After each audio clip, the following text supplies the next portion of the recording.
thank you all for joining me for our next session. We have just seen an amazing panel led by Nikki Spence, looking at the performers' experience of lockdown. And I think some of those comments were just brilliant. I love the Christmas list, one of the wishes being certainty, so people actually know what they're supposed to be doing with their time. Another one, and I'm not sure Santa Claus has had this Christmas wish before, which is the end of the force majeure clause. So we'll have to get hold of Santa and see if we can just rustle that up. I think there was a huge amount of innovation and creativity going on, but also frustration. And one of the panelists talked about how come you can get on a plane, but you can't go to a music venue or a theatre. And I think that is so, so true. My partner works in the theatre. He has been battling over the last 9 months with venues and COVID and regulations, etc. So I was really, really keen to have the views of venue owners and people who manage venues here today. So we have a great panel of 5 people who are steeped in what it means to bring live music to us. And they're going to be talking about the highs and lows of the last 9 months. I have a sneaking suspicion it's going to be mainly lows, but we're going to be hearing what it's like actually out there in reality across the nations as well. So we don't just get an England perspective. And I'm going to just start off asking them all just to give 2 minutes of who they are, where they're from, and then we'll kick off the conversation. So if I could start with Kit, just tell us a bit about yourself. Our venue is called Hootenanny. It does music on 3 floors. We're up in Inverness. We do live ceilidh music on the downstairs floor, 365 nights a year. The other 2 floors are open on Friday and Saturday night. Great, fantastic. And then over to Fielding. Tell us a bit about yourself. Hey, I'm Fielding. So I'm the senior producer at Cafe Otto. We're a venue based in Dalston in London, and it's generally a space that's dedicated to kind of various forms of experimental and underground music, 180 capacity. And like Kit, we have a venue program that's 365 days a week, pretty much all programmed and produced by us as well. So really diverse and interesting. Just picking up with David, just tell us about your role. Hi, I'm David Francis. I'm director of the Traditional Music Forum in Scotland, which is a national network of traditional music related organisations. Over 100, encompasses venues, obviously, community music organisations, folk clubs, festivals, labels, academic institutions, all of that. And we're part of a broader organisation called Traditional Arts and Culture Scotland Tracks, which is based at the Scottish Storytelling Centre in Edinburgh.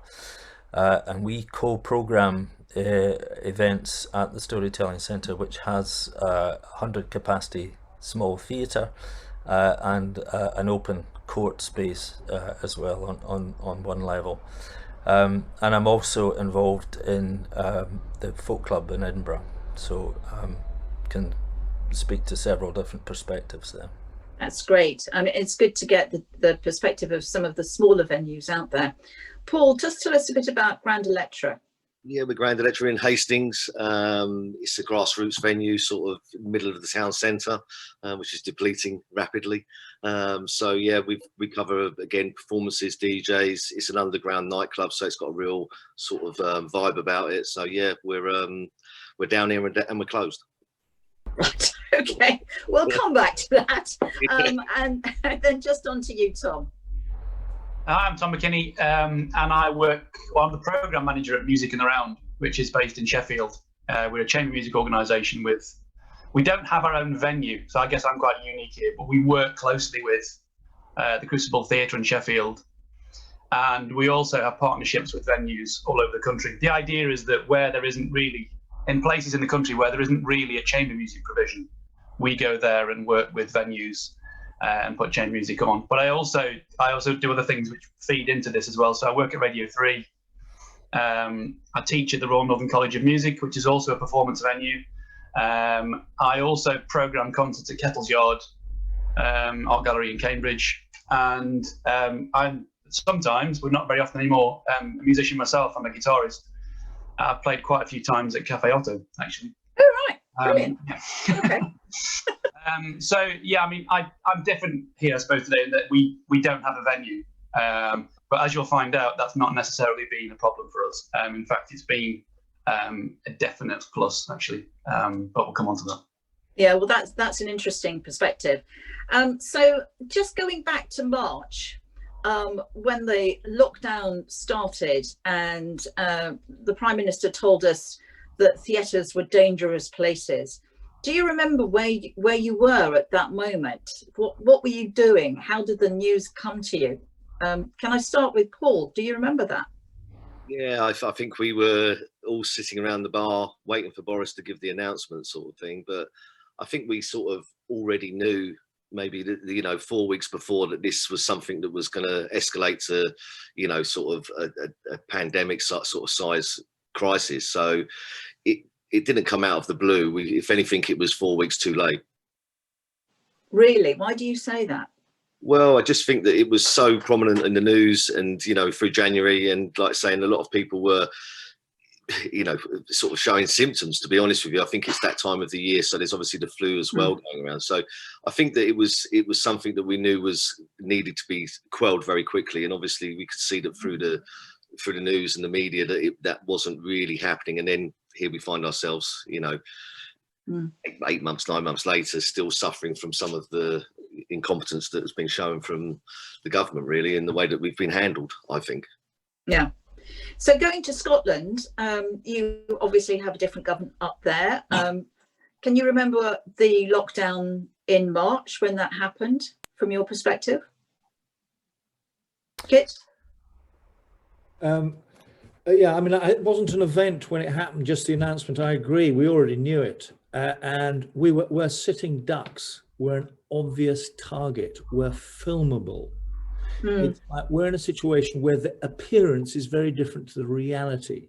As I was saying before, Public Health England says, pubs are the safest place to be. Well, they didn't actually say that. They said transmission of the virus, pubs, hotels and restaurants only account for 3% of the transmission. But they all say they're following the science. They're not. Their reaction is, we live in a visual age. A camera, a picture tells 1,000 stories, or whatever the phrase is. You just do a film of a crowded pub. Well, I'll tell you what happened with Nicola Sturgeon. I'll tell you what happened. A dozen footballers were filmed in an Aberdeen pub. The following day, we were hammered. Really? The next day, I can't remember, was it a 6 o'clock curfew or something nuts? Can't actually remember. Yeah. Like an emotional reaction. Yeah. We'll come back to the Scottish government, because you were telling me something quite interesting there. And I also wonder about Wales, actually, at the moment, with their strange, no pub rule that seems to be coming out at the moment. On to you, David, your experience just at that precise moment in March when the news started to break. Well, it was a gradual thing. My experience was slightly different, because I was due to fly out to Canada to perform at a festival in Toronto on the 13th of March. So rather than me being focused on Boris and Nicola, my focus was on what the situation was in Ontario. And it was kind of interesting, because at the start of the week, of that week, the situation over there seemed to be that people were fairly blasé about it. There wasn't much in the news. It seemed to be a sort of a side issue, but as the days went on, it became apparent that something really quite serious was developing. But at that stage, I didn't even know if I was going to be able to fly or not, if the gig was going to be cancelled, and the gig was cancelled about half an hour before I was due to leave for the airport. So that was my experience of it, and also what really brought it home was when colleagues at work started saying, "I'm not coming in, I'm going to work from home," because they're concerned about contact, and yeah, that was 13th of March was the last gig that I put on. It was a small gig upstairs in a pub, and then after that it was just complete closure. Going to you, Fielding, down in London, what was going on in London? Yeah, so I forgot to say, I also do a festival in Glasgow called Counterflows Festival. So we were having discussions about cancelling the festival almost over a month before the whole thing got locked down by Boris Johnson. So we were very much entwined with those conversations, and I had actually gone up to Scotland a few weeks before lockdown as well, just because I wanted to get out of London, because I've got a tiny box flat with my partner, like absolutely tiny, and my parents have a bit more space, but also because of the festival. But it was a really paralysing situation, because we essentially wanted to close, but we couldn't, because we rely on our income coming in every day in and day out. And it's the same thing with Paul. I think it should have been a month before, and I felt deeply uncomfortable running a program of events in this space. But it was venues were, and also generally the service industry was caught in that pincer, wasn't it? Because there was no way the government was like, listen, just lock down, we'll look after you, we'll sort you out. There was none of that. So we were all just kind of freaking out, really. It was awful. So obviously we're still experiencing various levels of regulation and control. So just thinking about over the last 9 months, and this sounds such a stupid question, because I kind of know what the answer is, but how has it actually been for you? I mean, how do you think the governments, because we're all obviously thinking about Scotland as well, have handled their response to COVID when it comes to entertainment, music, etc.? Who wants to go first? Who wants to pick that question up? I don't mind saying about it, really. I mean, at the beginning, I think that obviously it was like, felt like it was a month late, and we were all working in an environment that was sort of like, knowing that they were at risk. And then obviously we didn't have the guidelines or any support to say. They sort of put us in a bit of a limbo between, you can open, but you're near enough at your own risk. So once we sort of got the final on the 20th that we can close and there will be support, I think, like I say, the horse already bolted. And I think a few weeks after that, there was a incident in Seoul at a nightclub that seemed to be, one tiny little incident in a nightclub, but because it was sort of said as a super spreader event, it sort of villainized our industry straight away with right early doors. And I think that sort of has driven through that we seem to be the evil, sort of industry that seems to be the problem behind, the spread of the disease, which, ironically, a few months into it, they're then asking us to go back to work, go and eat out to support the local community. And obviously then we've had another spike coming off the back of that, which I think everybody knew was, going to happen as well. It's sort of like, it's very reactional. There's no proactive sort of like planning. And I think maybe now, I'd like to think that they have got a bit more of a grip on it. But to be honest with you, it doesn't really, week to week, it seems to be very, the U-turns, the change of policies, it doesn't seem like they've still got a handle on it. They might have the vaccination in the background and some very positive stuff to look forward to, but I don't think through their own handling of it that our industry has been treated very fairly at all, considering the sort of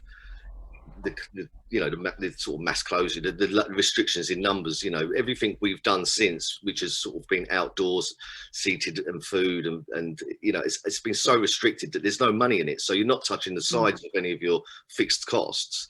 So it's really about community and keeping the sort of people engaged with the venue. and it just is like one of the other panels said, it's exhausting, and that's how I perceive the handling, and I feel that we have been very much villainised in this situation unfairly. So, Kit, what's the experience of venues in Scotland and the Scottish government? It's a nightmare. It is a true nightmare. But on the general thing, God, I so agree with, was that Paul? David? The industry's been villainised. Yeah, it's Paul. I agree with him. And it's completely non-rational. See, the whole thing about this virus, it feels out of control. And it's all about control. And partying feels as if it's out of control. Pubs with drink feel like places that are out of control. It's the most controlled environment where people can meet, apart from churches. That's it. We film one. We can be inspected at any moment. A COVID marshal, a policeman, an environmental health officer. We're public. The clue's in the name. It's called a public house. We're open, not like a private house. Private houses, as Public Health England says, that's where the virus is being spread. It's being spread in private houses, not public houses. I mean, I can go on forever. I'm going to do one little comment. Up here, we're not allowed. I don't know where are you from. We're not allowed background music. Really? We're not allowed background music. Okay. Why? Can you just say why? I don't understand. I don't understand why, but the theory is that if you have background music, you project your voice, and that might propel an aerosol. Absolute nonsense. The clue's in the name. Background music. It's in the background. The paradox is this. I run a pub, right, where there is no background. It's like. Well, I tell you what I do. I have birdsong. I have birdsong coming across the speakers, right? That's as close to music as I can get, because as I say to my customers, I prefer to go to a pub that sounds like a zoo than feels like a cemetery, right? And I mean, when I did about 2 weeks with nothing, and what happened, of course, because you can't prevent human beings being human beings because they're not robots. What happened without any music is people were hearing conversations at next door tables. It made it a nightmare. And then ever so often tables were talking to one another. Therefore, they were having to raise their voice to talk to one another. Of course, it's all nonsense. It's all complete nonsense. So, David, just coming to you, obviously you've got a very broad portfolio there. How was your experience in terms of trying to make sense of the various rules and regulations coming out of the Scottish government? It's very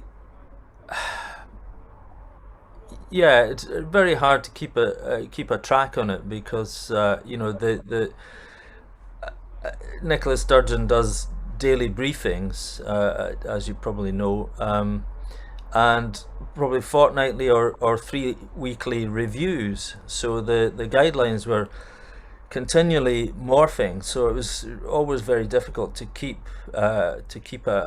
tabs on what was happening.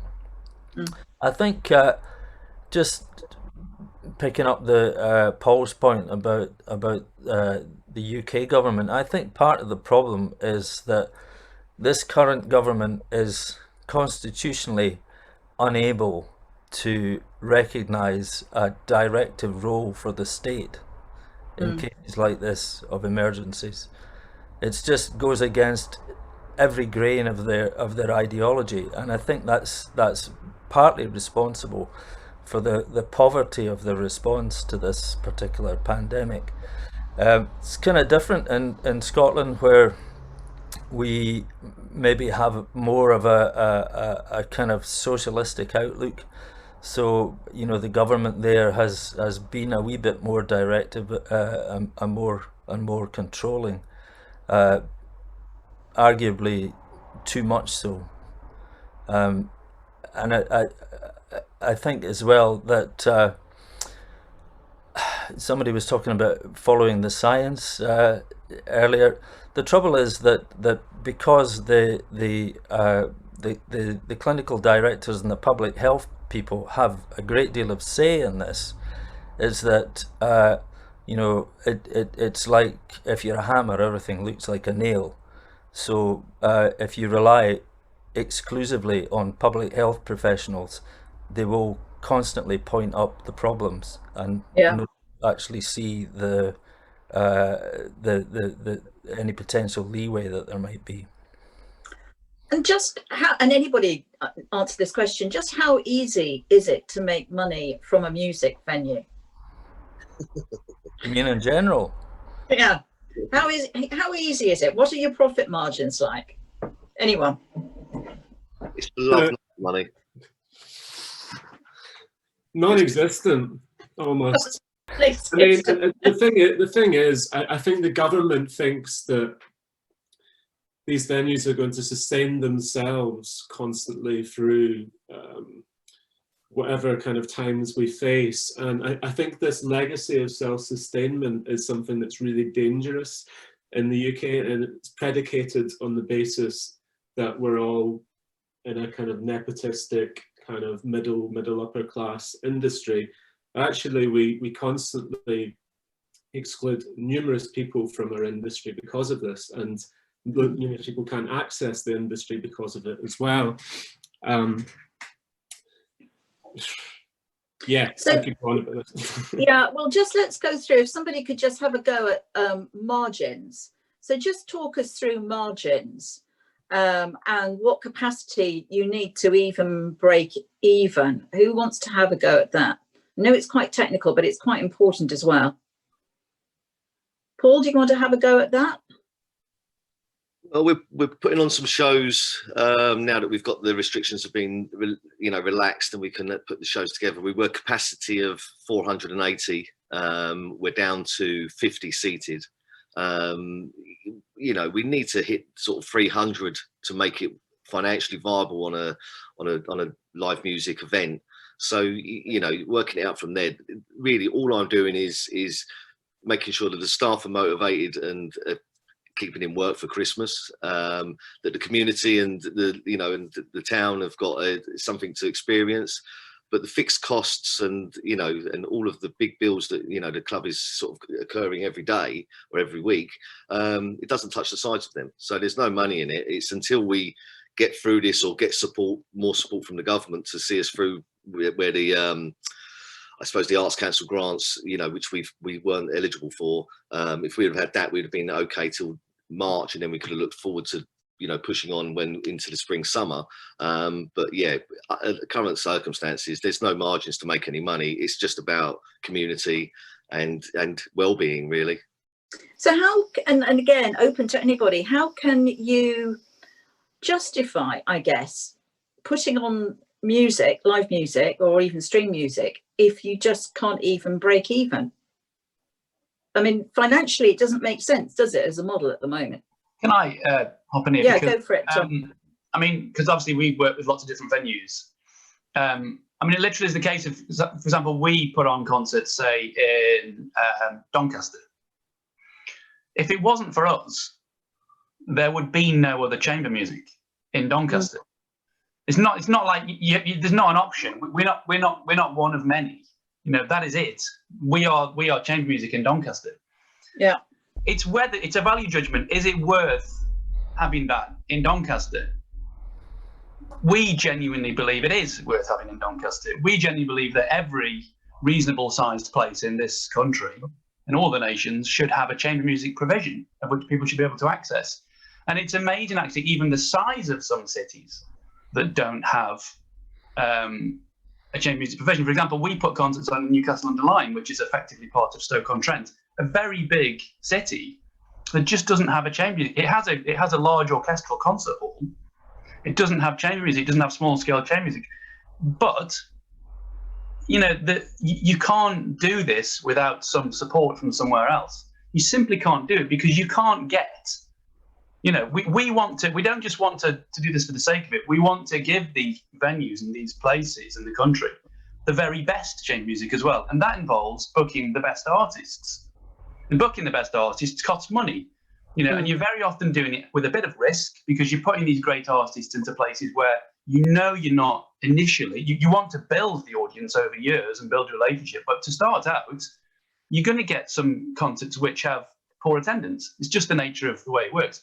It needs some kind of support, but it all comes down to this: is there value in having this music, whatever your type of music is? Is it worth it? Should every place in the country be able to, should the people who live in those places be able to access that? It comes down to that. We believe, yes, absolutely 100%. And that's why we'll continue doing it. And we can't do it simply. We can't get those great artists and put them into venues unless money comes from somewhere else. It's impossible. You can't do it. So, Tom, over the last 9 months, have you been working? Have you been performing live? Have you been streaming? What have you been doing with your group?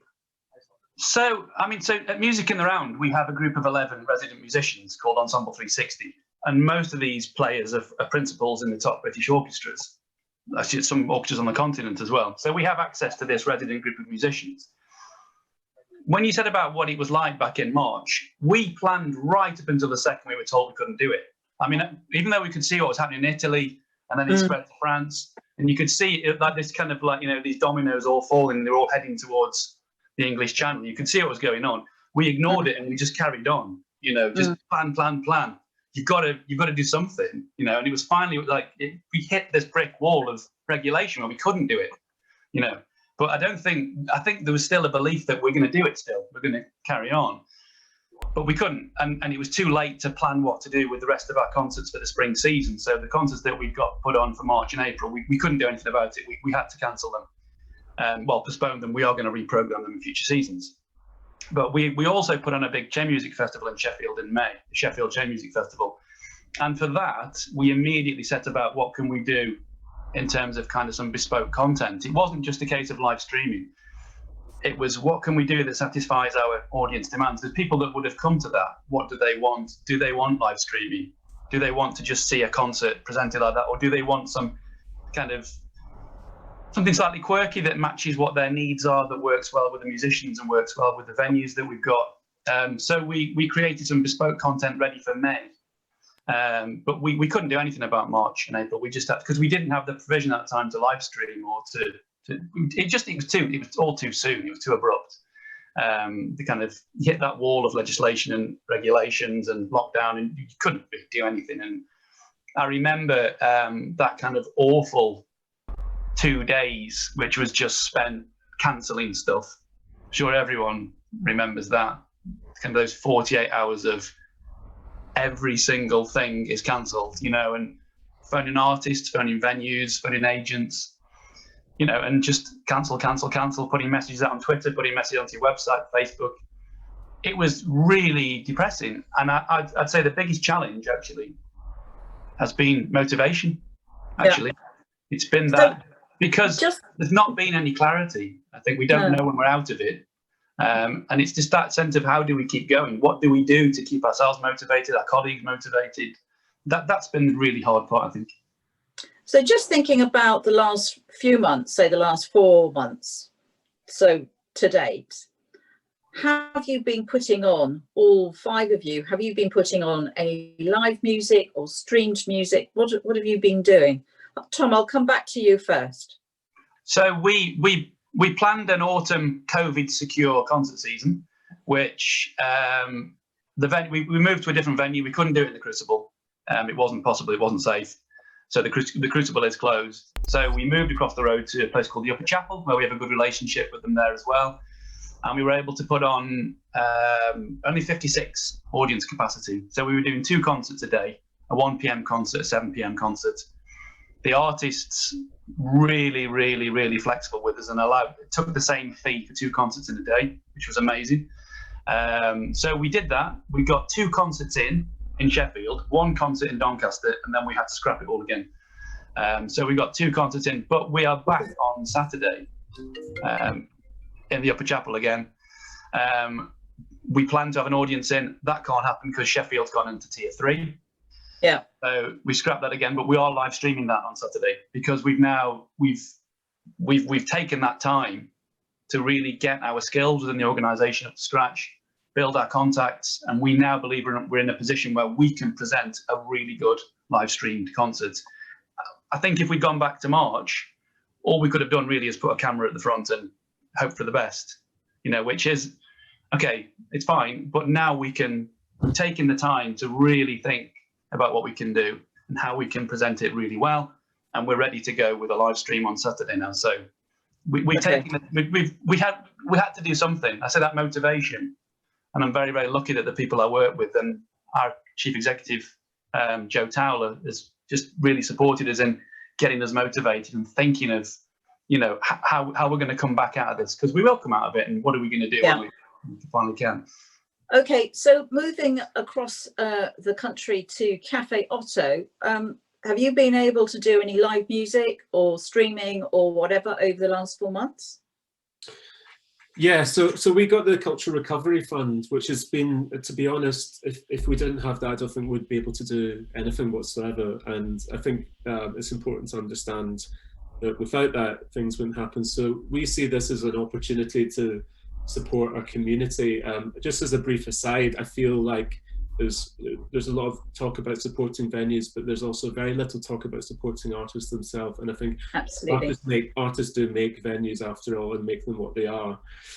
So we've seen that as an excuse for that. So this week we have 4 event live streams that are in the space to no audiences. We've been doing a mixture of live streams, lockdown, and we've also had a few socially distanced events in the space. It's like maximum 20 people audience in the space, all socially distanced. We want to be as safe as possible, and generally it's been a positive thing. It's people responding to it in a good way. We can reach an international audience, and because of the Cultural Recovery Fund, we can pay a bit of money towards artists that we value in our community that we really want to support. It's not ideal, but it's a situation that I think we're actually quite lucky in. So is the fund enabling you to put gigs on and to pay musicians? Yeah, it is. Which is great. Now, Paul, your experience of the fund wasn't quite as positive. Do you just want to talk us through that? Well, being an independent, we've never sort of done the grants or applications before, so when we applied for the recovery fund, there was a few gaps in we didn't really fluff out we're very culturally diverse, very significant sort of for the town, but we didn't really emphasize it enough in some ways, so that we not failed, but we scored low marks in that area. And then there was a couple of gaps in the finances as well, which now that we've been in contact with the accountant and everything's in place, if we were applying now, we'd most really get it. But without having it, putting on the shows and what we're doing is like pushing water uphill. It really is we're doing it because of the community. We're doing it because of the love of what we do in the club, and everything. We've cancelled over 160 events through the 8-month period that we've been closed, and that's diverse from DJs, to live music, to performance. And yes, it's sort of, if we had that funding behind us, we mostly would be able to do more and create a more of an impact within the community to the well-being and sort of to bringing forward the music. But obviously we're trying to fund that within ourselves and make sure that we sort of it's self-finance, well, not finance, pays the staff, the tech and the bands, and maybe a little bit left over for me, but at the same time it's I feel it's really important to keep the sort of the momentum and the morale and the energy within the venue, because it's where it has been closed for a long period, you do start to feel it sort of retracting. And I think people also, it's like we're crowdfunding in one of the most deprived towns in the country. It's a seaside town. I don't expect people in this community to sort of dig deep and put money into what we're doing, because I think, like we said before, there's a lot of misconception that people who own venues are living the life of Riley, and not really understanding that the reason why a lot of us do this is because we love the community, the towns that we live in, and and working with the creative people that sort of gives you it's a really important part of what the town's about, especially like I say, being so deprived. So it's sort of because of, I don't know if it's just because we're stupid that we're doing it. Or, you know what I mean? But it's for the right reasons, but because again, and it's a passion. It's the passion that we have for, like I say, not just the community outside of the club, but also the community that we have with the team around us and the musicians around us. There's a real sort of ecosystem that, we're a very important part of. And like was said before, the artists, the musicians, they are suffering, if not more, because of the circumstances. So, it's a lifeline for them. It gives them a glimmer of hope. So it's really, everybody sort of, it's all has a knock-on effect, and so yeah, it's difficult without the support. But hopefully with the awareness and what we're doing, maybe that support will come. MVT have been amazing, so we're really lucky really to have the people behind us that we've got. But it doesn't mean that getting up some days and being motivated for it isn't a struggle. Absolutely. So the perspective from Scotland, is it different? Have you had government help or the equivalent of Arts Council help north of the border? Kit, do you want to kick off? Yeah. By the way, I agree with absolutely everything Paul said, including thanking the Music Venue Trust, who've been hugely helpful, especially it's a totally different skill filling an application, a grant application form. It's got nothing to do with running a pub. And they really knocked our application form into shape. I mean, it was like doing a PhD in a week. It was ridiculous. So incredibly grateful for them, and they helped us get a grant, and we're putting in for another grant to put on 12 weeks of gigs on Friday and Sunday, and a streaming thing. So we got the initial grant of 46 grand. We're hoping to get this, and yes, it will just channel all this money through, basically most of the money through to the musicians. And I mean, the way you're all talking about pubs, Jesus. Well, we're not in the charity business, but in a way we are. I had to do some crowdfunding because I was advised by the Music Venue Trust to do some crowdfunding. It's a nominal, I'm applying for 50 grand to raise 5 grand crowdfunding, because it puts the people who hand out the grants in a more amenable frame of mind. I've been trolled for it. People in Inverness think I'm rich. I remember when you said, a question about a quarter of an hour ago, you say, well, how profitable is your business? Everybody started grinning. It's not profitable at all.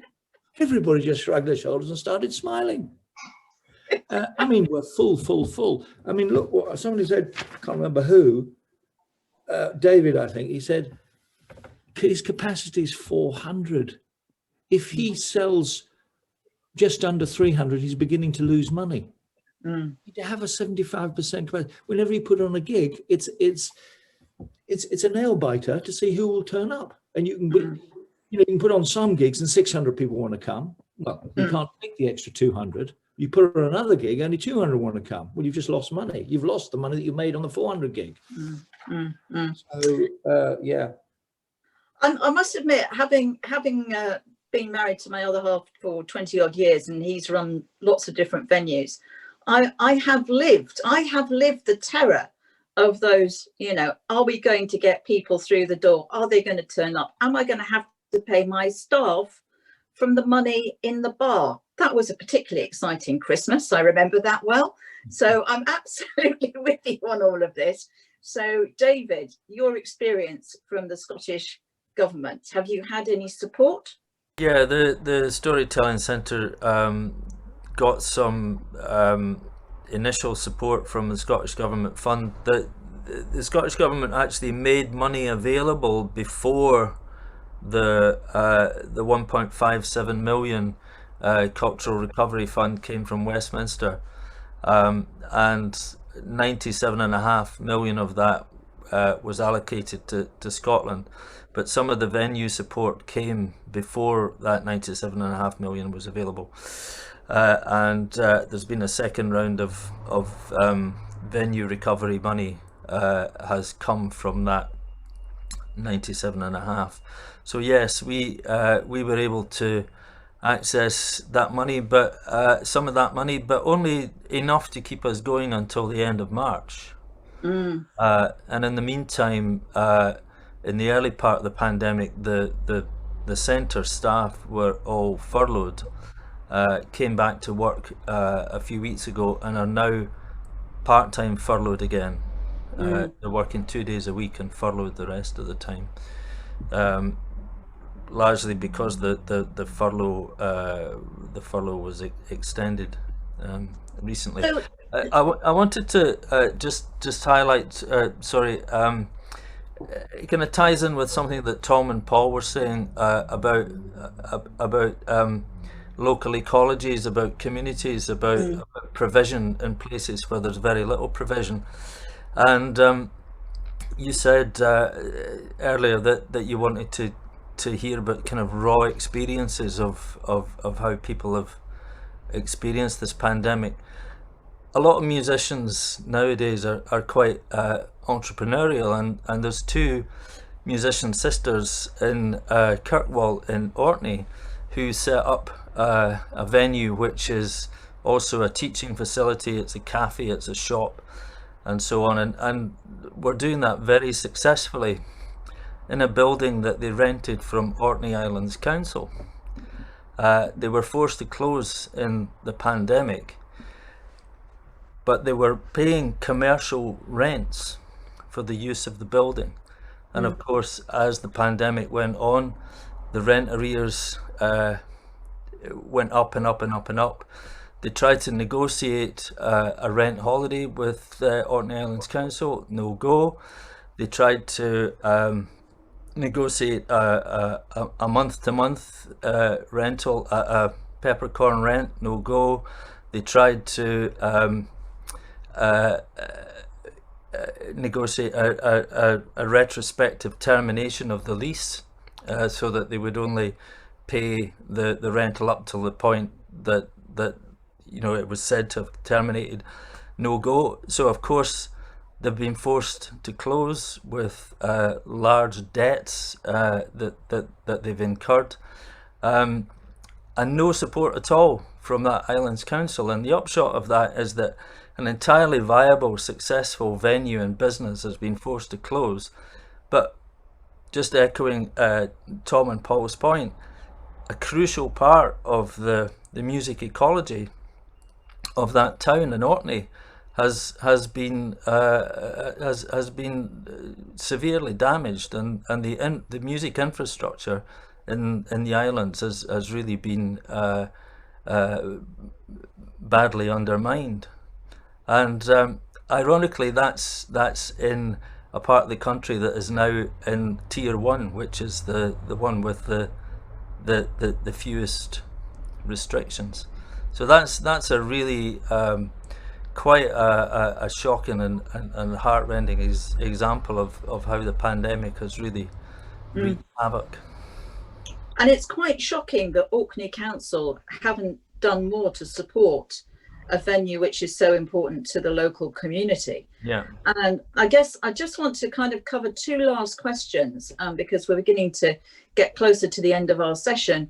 The first one is, have your local authorities been at all useful or not? Anybody? Well, you're all looking totally bemused by the questions, so I guess local authorities. Well, I have to say, Edinburgh City Council have actually been pretty good. Right. They've been doing what they can. Right. Aren't the councils? Isn't there a £2,000 a month grant available from councils? Is that correct? Am I right in saying that? I don't know. Only if you're closed. Only if you're closed. Is that right? Okay. So yeah, I mean, I think the councils and the powers that be, if you're pressing the right buttons with them, and have the right relationship with them, you can get, they are there supporting. I think that, we've had the discretional grant, which was a lifesaver really. So yeah, I mean, what it is, again, it's having that the connection with the venue, and because quite a lot of the people maybe in the council haven't got that, especially at the grassroots level, I don't think they realise the importance of a venue or of grassroots venues in there. A bit like the government, again, like what we said, it seems to correlate down through even into local government that we are the last in the queue, basically. And have any of you written to your local MP and explained how important your venue and your work is? Anybody reached out to your local MP, and what happened? I reached out to our local MP. We got a response. I did sort of indicate that music and dancing is one of the last bastions of freedom that we actually have. And you know, to deny a town such as Hastings, you know, the kids down here to not have that sort of, you know, escapism from the gruel of life, it's going to have a huge effect on well-being and mental well-being. I got the usual assistance letter back just saying it's been put forward and you know, good luck, basically. So they acknowledge it. And I can imagine if it's something that they can use for their own political move, then it would be, you know, would be more sort of like on the front of the agenda. But I don't think it is. Okay, well that is all incredibly depressing. Somebody has asked over the chat, is there any light at the end of the tunnel? And I'm going to combine that with, what is your wish to Santa? So if you're writing a letter to Santa, what are you going to ask him for in 2021? So I'm going to start with Fielding. What is your Santa wish? Mine is remembering, letting the government remember that culture's for everyone and the arts is for everyone, and should especially not be for an elite set of people who should be given particular access. I mean, I feel deeply uncomfortable with the fact that we're sitting here and our venue's been given funding and Paul's hasn't and is going through a horrific time right now. I think that's deeply unfair.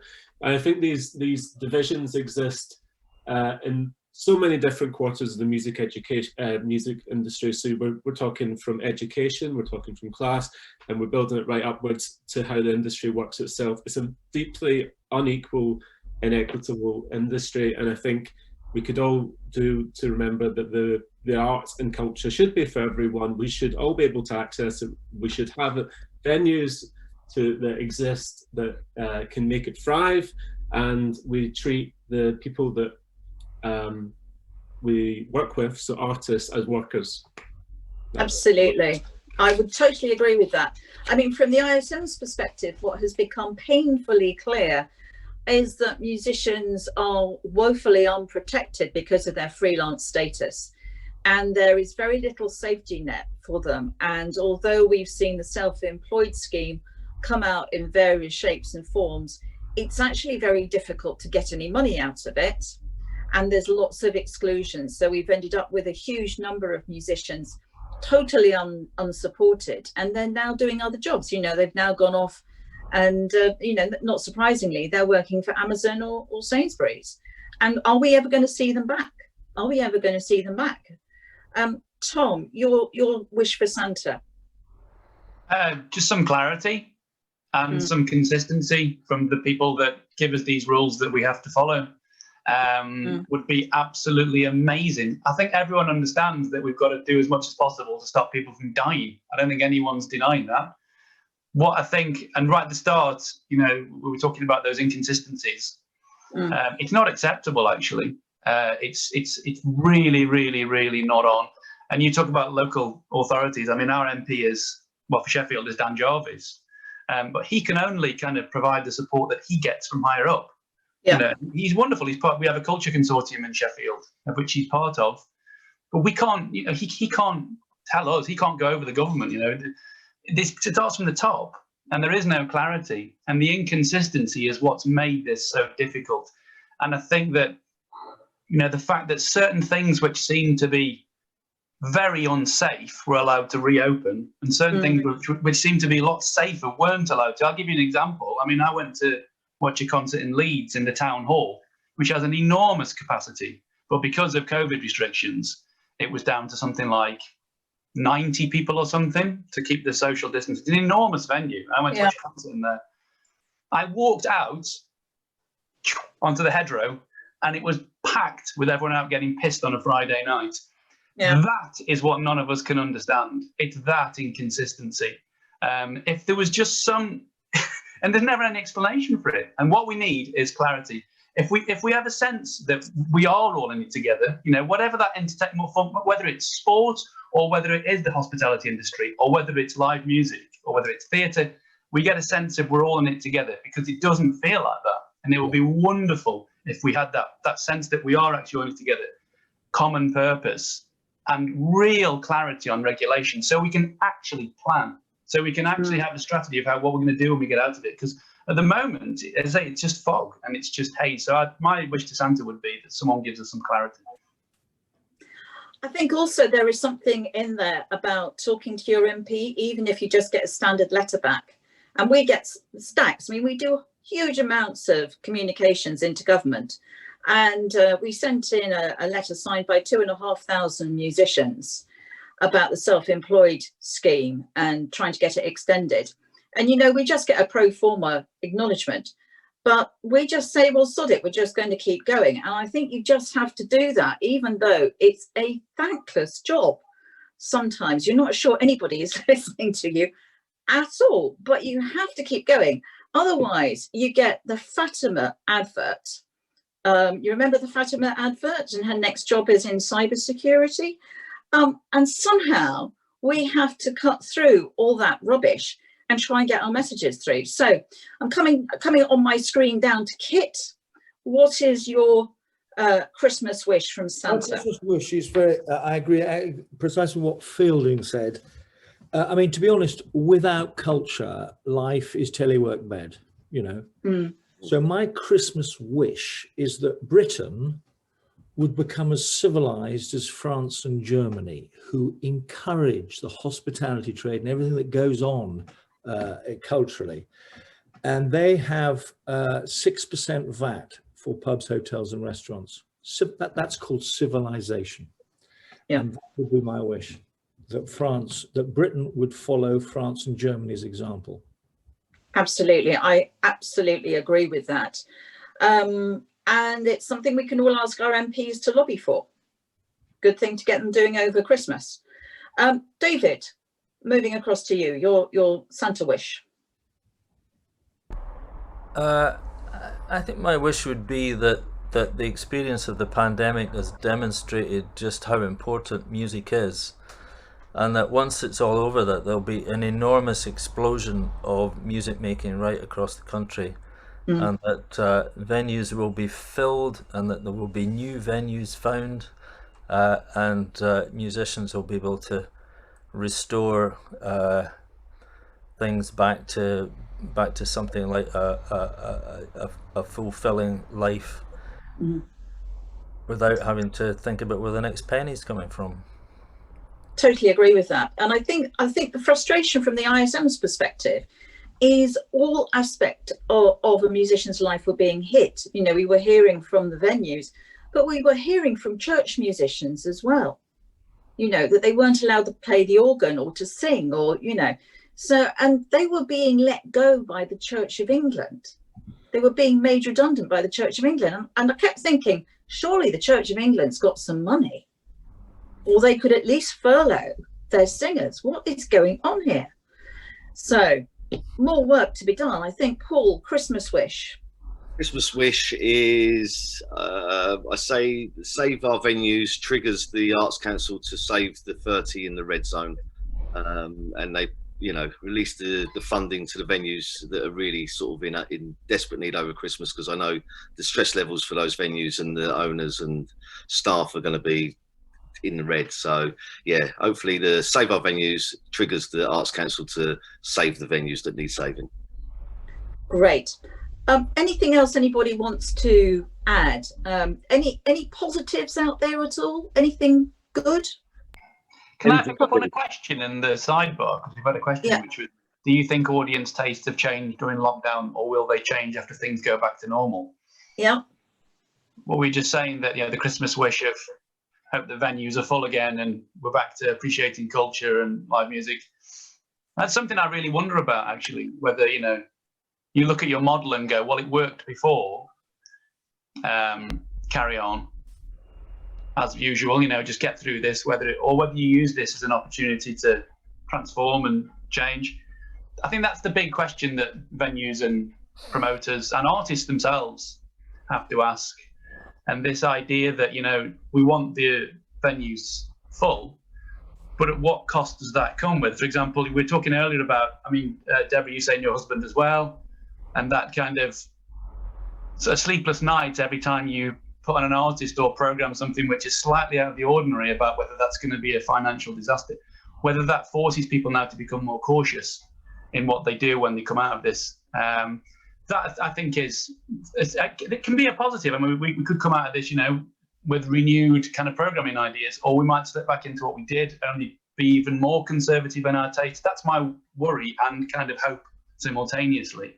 And that's everybody is part of that decision. You know, it's the venue, it's the artists that come, it's the promoters, it's the audience taste as well. We all have a say in what that's going to be, but it could potentially be quite exciting actually when we come out of it. I mean, I've got a theory that it could be like the Roaring '20s. You know, if the population has enough herd immunity and there is enough money in people's pockets, which is a big if, given what's going on the high street, but we could see a real hunger for live entertainment. I don't know, what do you think, Fielding? Do you think there'll be a hunger for live entertainment? Yeah, I mean, yeah, I think there's numerous ways we can kind of romance over that, but I'm deeply concerned about a lot of things at the moment. I mean, we're about to have possibly the biggest horrific change to borders and racist kind of systems that will make our programming far less international and push a lot of people out. I'm also quite mindful of what we have actually learned from this crisis and who's been left out of live music in the first place. I mean, are we going to make this more equitable to working class people? Is it going to be more equitable to disabled people? Is it going to be, you know, are we going to learn anything for Black Lives Matter, for example? All these kind of questions, like, I'm very wary of seeing, like, I mean, yeah, I want things back to normal and I want people to be able to survive and pay their rent and, you know, all the rest of it. And that's an obvious base concern, but also my concern is also just, you know, like, are we just going to pretend like this wasn't a moment in time to really learn and reflect? I think we've got a really, really difficult time ahead in the music industry, and the way that the Conservative government treat the arts in general is so maligned and class-driven that and profit-driven that I don't want to get too romantic. Can I pick up on what Fielding just said? I think that the difference with this, I mean, the only reference point I've got for this in my career is what happened in 2007, 2008 with the economic catastrophe, and then how that fed into the arts as well, kind of staggered. You know, obviously this was immediate, whereas that was staggered into the arts, kind of a drip down effect, wasn't it, of what that was?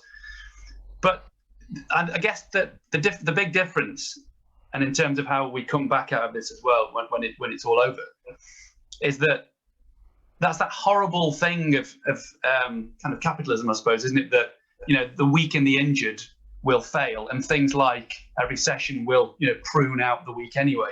That horrible way of thinking about things, but that's kind of the way economics works, isn't it? Sadly, this is very, very different. And this isn't to do with, you know, whether you were successful or flagging prior to this. This was things that were completely out of people's control. You know, where you've got the kind of, you know, the Royal Albert Hall alongside a small pub that puts live music on in a village somewhere, they're equal at that point. You know, it's nothing to do with success or failure. And venues and artists, well, venues are going to fail, artists are going to change career, not because of the fact that they were failing prior to this, but because of circumstances completely out of control. And that's why it needs to be thought about totally different. And that's why the government response can't just be an economic support package, there's some money. It has to be thought about totally different, because there's no reference point. We don't have something to compare with. Like I say, my only possible comparison is what happened, you know, with the last recession, or double or triple or quadruple recession or whatever it was in the end. And I've lost count of how many recessions there were in sequence. this is very different this time, and it just needs, everybody needs to think differently, I think. Kit, you looked as if you wanted to come in there. Did you want to say something? I think the good news is the vaccine is a good news.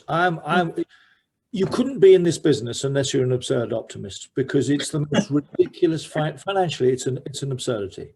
Yeah. Amazingly, despite a hostile economic environment, these venues carry on year after year after year. And what's amazing about the 800 venues that the Music Venue Trust have represented, there's only 30 of them in the red zone. That's actually phenomenal. And what I do think is, unlike the 2008 thing, that's something actually wrong with the economy. Now, there's nothing wrong with the economy. This is just, it's a disease. It's not an economic problem. It's a physical disease. So I really do think there's going to be a bounce back. But of course, we've all got our Sybil's loans. I've now got, 100 grand I've got to pay back. It's just set me back financially 5 years or something. Yeah. It's on a loan. I just pay every year. It just gobbles up my profit, or a lot of it. But I do think there's going to be a bounce back. I think the vaccine, that's the end of the damn thing. And I think May the 1st, thank God it's the summer. And I think there is a lot of pent up appetite for culture, live culture. I think there is too. I mean, I may just be an eternal optimist, but I really miss going out. I really miss it. I want to be able to go out to hear live music, to go to a band. I want to be able to go to a concert. I want to be able to go to the cinema. I'm desperate, absolutely desperate.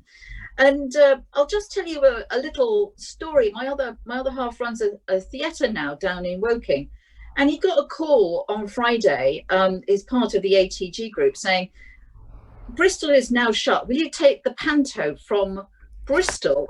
It's coming in on the 19th of December. Can you now sell tickets? And he said to me, I don't even know if the plant's going to work.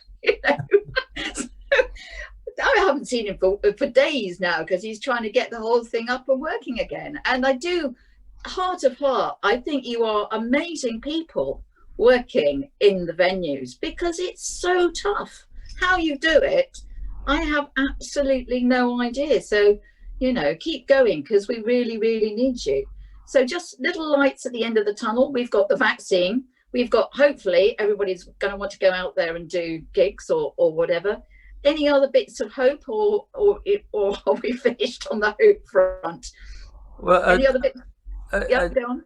I just yesterday I just came across a piece of work that was done by Jeff Ellis of DF Concerts, people that used to be responsible for Tea in the Park and Transmit now, and he's written a really good paper about what's required for a restart, and particularly a restart of reduced capacity but without social distance, making the point that you could announce the end of the pandemic tomorrow, but it doesn't mean that gigs would start tomorrow. There has to be lead-in time for venues to get ready.